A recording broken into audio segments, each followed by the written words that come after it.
c'est Alexandre et bienvenue dans mon émission Sous la Varangue. Sous la Varangue, c'est une émission qui parle de culture, d'histoire et d'événementiel.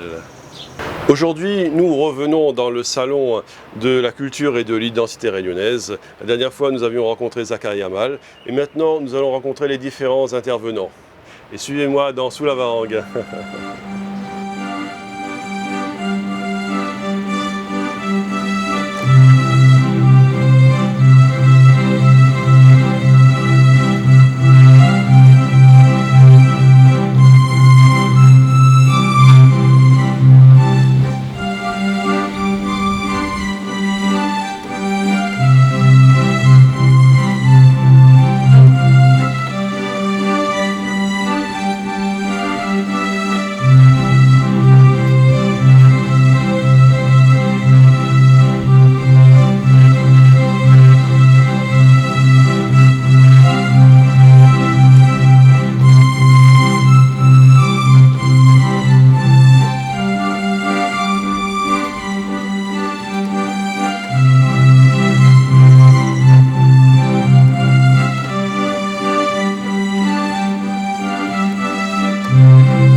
Nous sommes ici avec Florence.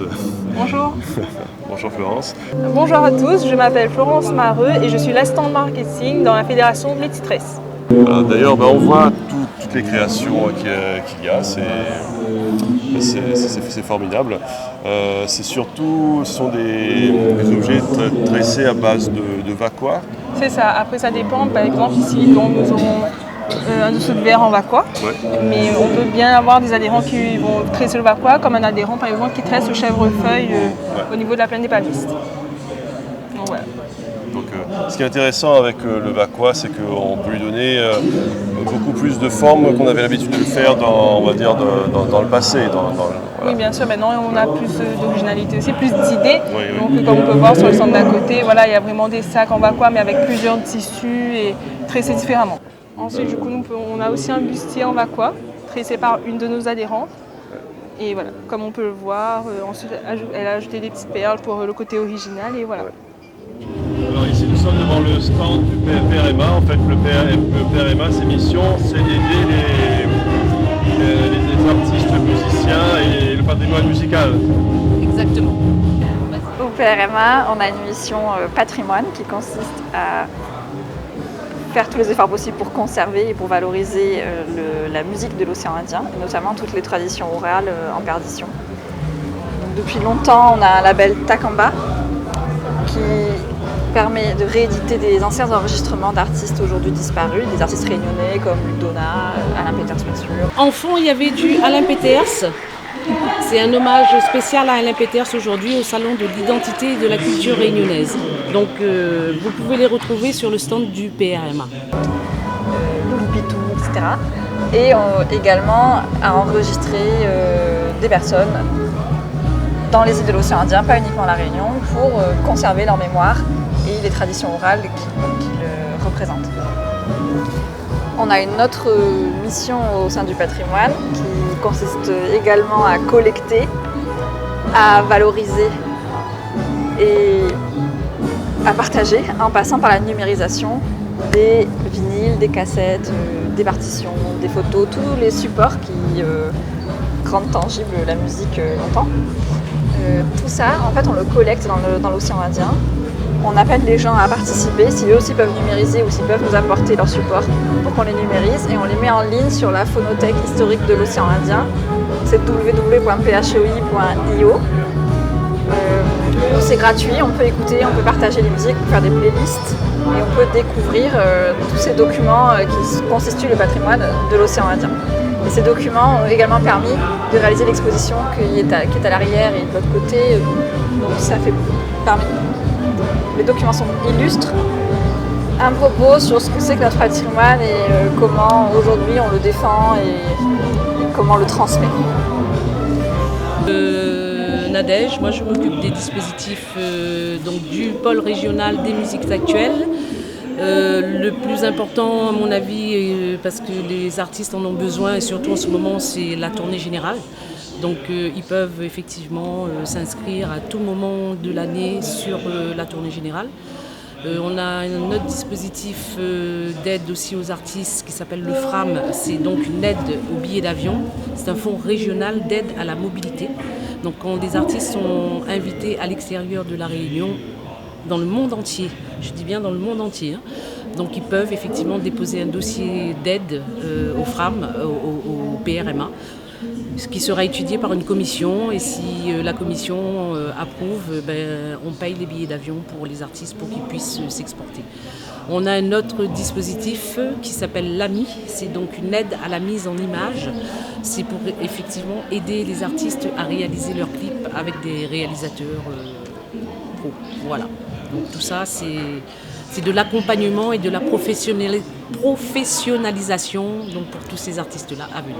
Ils peuvent aussi venir se renseigner au pôle auprès de Stéphanie, donc, qui elle est chargée de la ressource au PRMA, donc pour toute question qui leur trotte dans la tête. Voilà.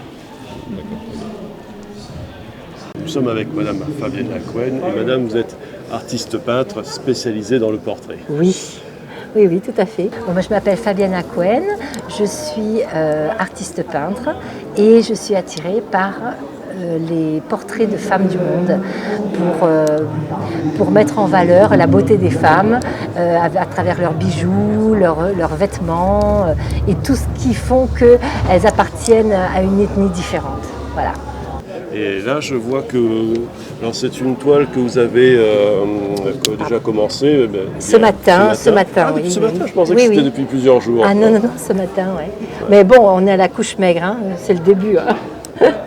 Il n'y a pas encore... Il n'y a pas encore les couleurs, mais il y a déjà les ombres. Les ombres sont les ombres sont déjà posées. Ouais. Et là, ce sera un portrait que je ferai en noir et blanc. J'aime bien aussi varier. C'est comme la photo. Voilà.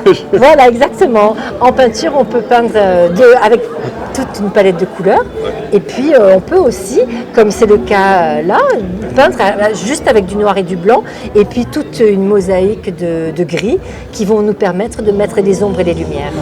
Habituellement, normalement, le noir et blanc en peinture, c'est plutôt avec le fusain, parce qu'avec le fusain... oui, c'est une autre technique, c'est une technique différente. Alors, le fusain, c'est, pour nous, artistes peintres, ça va être la première étape quand on pose le dessin. Le fusain, ça permet de dessiner, d'effacer, de recommencer jusqu'à ce qu'on obtienne un dessin qui soit correct, tout simplement. C'est amusant, parce que moi, j'ai déjà fait des modèles vivants, moi j'ai fait les beaux-arts au port. Et il y avait des modèles qui venaient, on était une trentaine, on était avec soit avec un fusain, soit avec un crayon noir. Ou même un feutre. Avec un feutre. Mais généralement, c'est soit un crayon noir qui est taillé avec un cutter, et c'est avec des mines qui étaient à plus ou moins grasses. Oui, entre le 6B et puis le 2B, le 3B. Voilà, et c'était passionnant en fait, parce que c'est un moment très zen de décontraction et de concentration. De forte concentration. Le modèle vivant, il change de position toutes les 10 minutes, donc ça nous laisse 10 minutes pour croquer la personne en face de soi de façon la plus fidèle possible. Et là, j'avoue que c'est un exercice très, très difficile. Ouais. Et vous avez un atelier ou si vous êtes... Alors j'ai appris la peinture dans un atelier. J'ai été avec un professeur pendant une dizaine d'années, avec Jean-Jacques Houet, à l'Éperon. Et puis maintenant, je l'ai déjà eu aussi, Jean-Jacques Houet. Oui. Et puis maintenant, je suis... C'était il y a longtemps, c'est il y a 15 ans.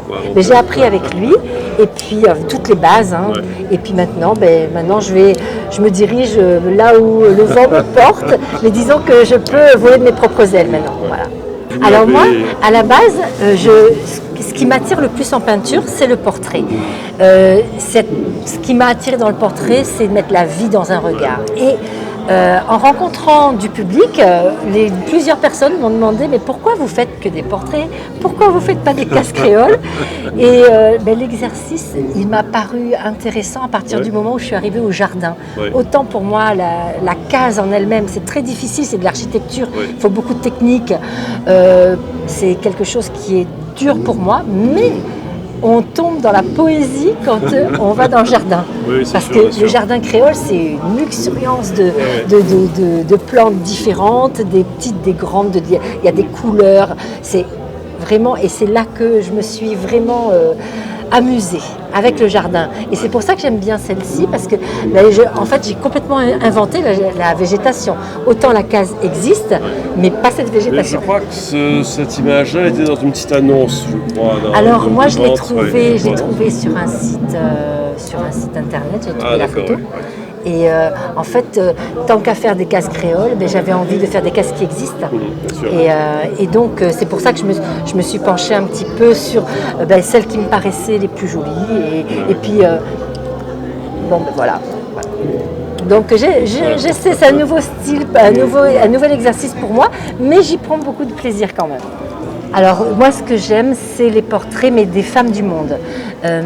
J'aime les couleurs, j'aime les vêtements différents, les soieries, les bijoux, les fichus dans les cheveux, tout ce qui est ethnique. D'accord ? Donc que ce soit l'Afrique, l'Asie, l'Inde, que ce soit les îles, que ce soit le Japon. Oui, on voit que voilà. ce sont surtout des portraits de femmes, Oui. et des femmes à travers le monde. C'est Voilà, ça qui est intéressant. femmes à travers le monde. Oui. Et on a l'impression qu'il y a toutes les parures les plus typées Oui. qui puissent exister. Voilà. En fait, c'est toutes les parures ethniques qui Voilà. différencient Les peuples. grosso modo, les Voilà. peuples et les cultures. Mon but, c'était de faire ressortir la beauté de la femme à travers le monde. Beauté de la femme à travers les parures les plus emblématiques Voilà, ouais. des cultures. En Tout à fait. fait, tout à fait, tout à fait. Dès qu'il y a des bijoux, des fichus de couleurs, des textures de peau, je suis vraiment attirée par les regards, par tout ce qui est... j'aime beaucoup le maquillage, donc à chaque fois que je peins une femme, j'ai le sentiment de la maquiller. Voilà, et mettre la vie dans le regard, c'est donner une âme, et c'est un peu ma quête. Voilà. Alors nous sommes avec Francis Souléan, donc monsieur, vous et votre épouse avez écrit c'est un recueil de poèmes avec... Exactement. voilà, Il y a une préface d'une trentaine de pages qui est aussi traduite en créole. Je me présente, Francis Souléan, je suis sur le salon de la culture et de l'identité et je suis venu présenter un ouvrage avec mon éditeur, l'Éclipse du temps. Et nous avons avec mon épouse Véronique réalisé ce recueil de poèmes avec ses illustrations. Et cet ouvrage a été traduit en créole réunionnais par Lolita Tergemina. Qu'est-ce qui vous a inspiré pour créer un tel recueil C'est essentiellement en fait l'île de la Réunion. Je sais ce que je dis en quatrième de couverture. C'est la géographie de la Réunion, toutes les randonnées que nous avons pu faire dans les différents cirques. Et puis spécifiquement le cirque de Mafat. Mafat, d'accord. Où je travaille actuellement d'ailleurs en tant qu'enseignant. Je suis enseignant actuellement dans le cirque de Mafat, à Grand Place École, donc au cœur du cirque de Mafat. Voilà, c'est une première année toute particulière où je commence à prendre mes marques avec des élèves adorables dans cette belle île de la Réunion. Vos élèves ont-ils déjà pris connaissance de votre ouvrage Pas encore, mais je leur en ai déjà parlé. Ouais.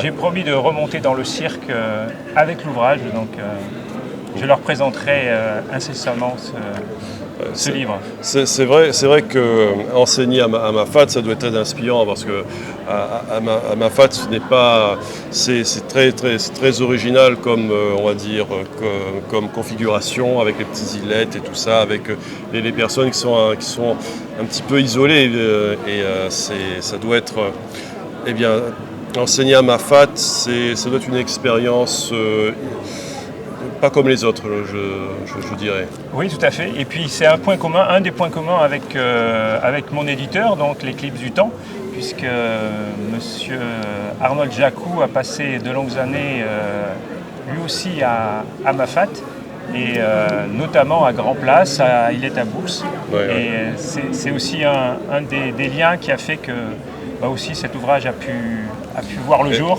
avec cet éditeur. Est-ce que ça parle des îlettes de Mafat à l'intérieur? Pas spécifiquement, pas spécifiquement, mais ça parle malgré tout des lieux. Il y a les salazes qui sont évoquées. Et puis, les 3 salazes. Ouais. Et puis il y a les sentiers, les sentiers notamment du cirque de Mafate. Donc voilà. Très bien. Bah, ça m'a l'air d'être passionnant ce recueil de poèmes. Pourriez-vous nous lire un poème en particulier? L'arc des bras brandis, les corps allants diapasonnent, le ciel bleu s'émeut. Je peux peut-être en lire un autre en créole. Main en bavardase, zippons la soie si le lit, un sang rodère de l'eau. D'accord. Et expliquez-nous un petit peu, alors les haïkus, c'est la structure des poèmes japonais en fait. Exactement, l'origine est asiatique, mais 69 haïkus. maintenant ces poèmes on en retrouve un peu partout dans le monde, en Europe, aux États-Unis. Et puis voilà, c'est une structure un peu particulière de 5 vers, 7 vers. Il y a la lune avec les nuages, c'est très inspirant, quoi. Il y a un côté. Et sinon, alors là, il y a les poèmes, c'est classé par thématique, et chaque thématique, il y a un petit texte qui est plus long. Les haïkus, c'est la structure, il faut rappeler aux téléspectateurs, c'est 5 syllabes, 5 syllabes et 5 syllabes. Donc par exemple, là nous avons comme un sortilège le corps savante dévie, un accord arpège, là. Et à côté, il y a la traduction en créole. En créole réunionnais, donc Lolita Tergemina qui a fait la traduction. Alors, tel gratal si bois, le corps il imagine la vie, bonzoli accords. Alors des fois je suis jaloux parce que je trouve que les sonorités créoles sont presque plus agréables à l'oreille qu'en français. Mais bon. Oui, le créole, c'est chantant, donc c'est pour ça que c'est mélodieux. Donc ça fait référence à l'échelle de Jacob, non, j'imagine. Il faudrait demander à mon épouse, hein, c'est elle qui a fait les illustrations. C'est comme dans l'Ancien Testament, là, il y a l'échelle qui descend du ciel. Il faudrait lui poser la question. Donc j'imagine que quelque part vous êtes passionné de culture japonaise pour avoir pris un exemple. Plus que la culture japonaise, c'est la poésie qui m'intéresse en général. Et puis là, en fait, cette structure de trois vers, en fait, c'est comme un condensé, en fait, un condensé d'émotions. Ouais. Voilà. Nous venons de terminer cette deuxième visite du Salon de la culture et de l'identité réunionnaise à la Nordève. La prochaine fois, nous allons rencontrer Monsieur Jules Bénard, qui parle si bien de son enfance au temps de la Réunion longtemps. Et moi, je vous donne rendez-vous pour un prochain numéro dans Sous la Varangue. À très bientôt.